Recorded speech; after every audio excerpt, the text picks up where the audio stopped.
At 68, Juliet Stevenson had long since mastered the art of composure. She had spent decades on stage and screen, shaping emotions into elegant performances and delivering heartbreak with precision. But during a quiet television interview in London, as the topic turned unexpectedly toward Emma Thompson, something inside her began to tremble. She had been calm and articulate, speaking about her new play, about aging in an industry obsessed with youth, about learning to slow down. Then the interviewer, perhaps innocently, asked if she still spoke to Emma. The question hung in the air.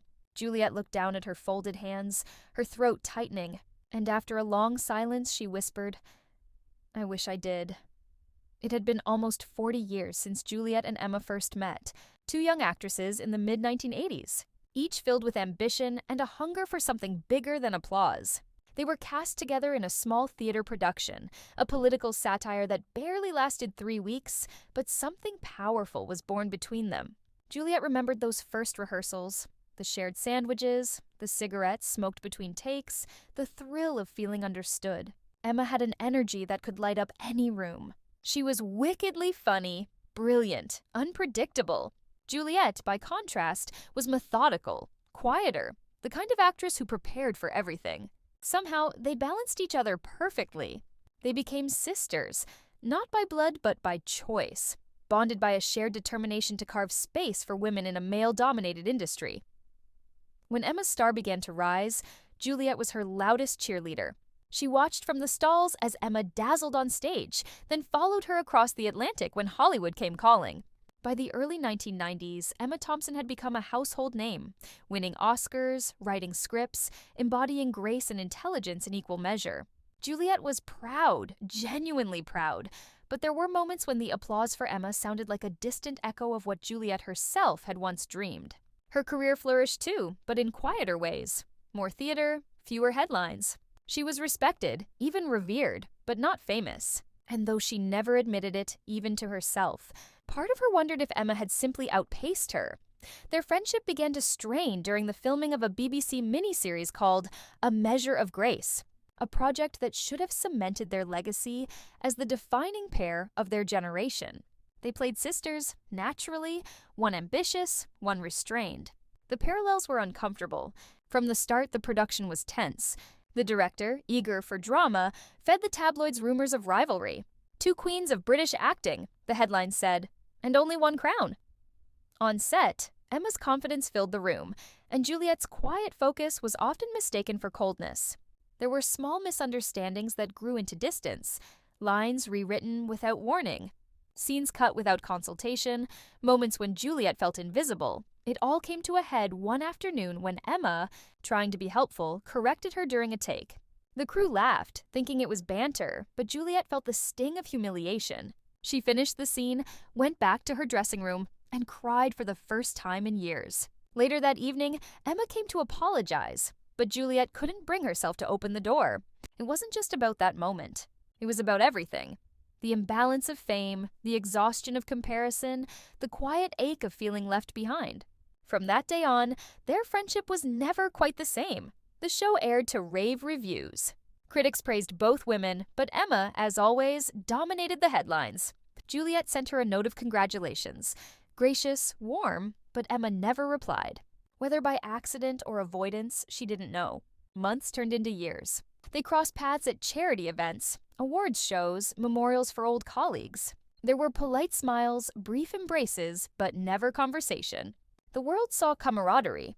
Beneath it was silence. Then, decades later, a film brought them together again. Juliet had been cast in a small independent drama about two estranged sisters reconnecting after years apart. 2 weeks before shooting began, the director called to tell her the other lead would be Emma Thompson. For a long time, Juliet said nothing. "If you're uncomfortable," the director offered gently, "we can recast."